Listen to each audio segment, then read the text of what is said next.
everyone. I just want to go over a few basic things that you can do to start creating some of your own lessons in the Smart Notebook.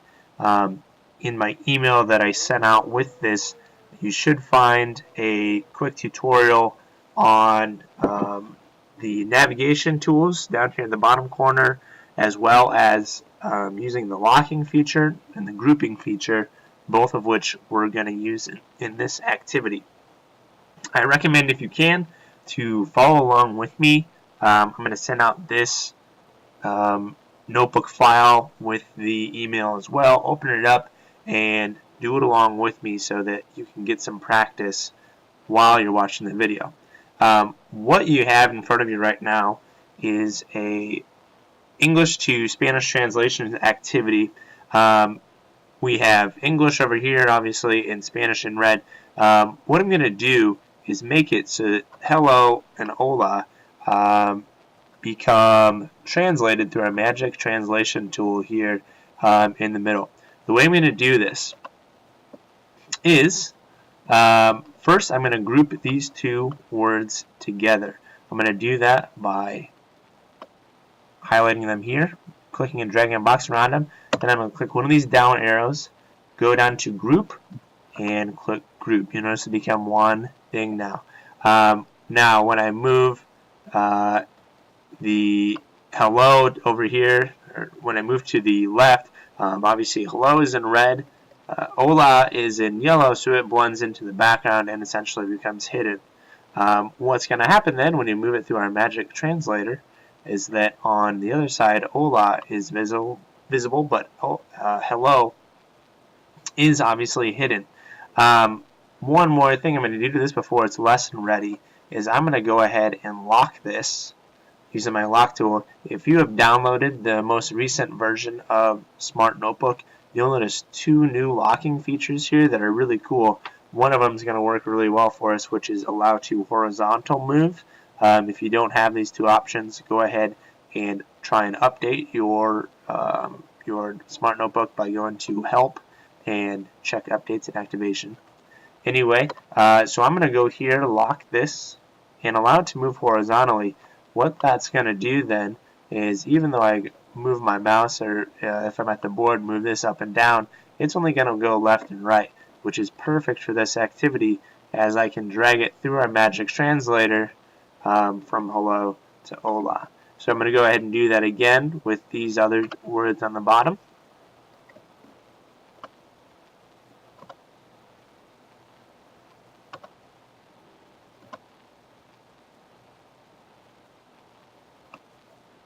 Now I obviously want to move it up to where it needs to go before I lock that horizontally.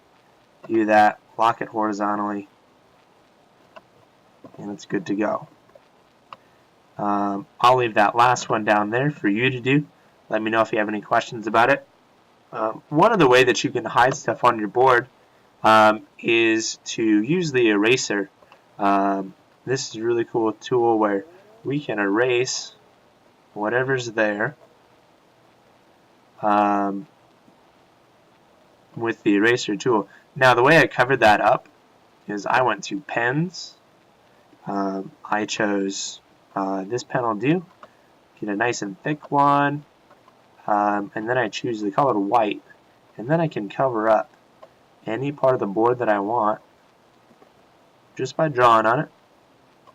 And when it comes time for, say, my students to solve this problem, I can then go ahead and just erase that answer for them, or have them kind of come up and try and discover any secret message I might have written on the board.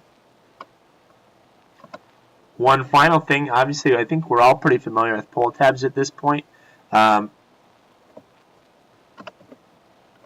This is the one that we've been using. This is the flash pull tab. It's really handy because you can pin it to some place on your in the notebook. When you press this arrow, it'll go back to the spot where it's first pinned. So I'm going to move it over to the side here. I'll pin it.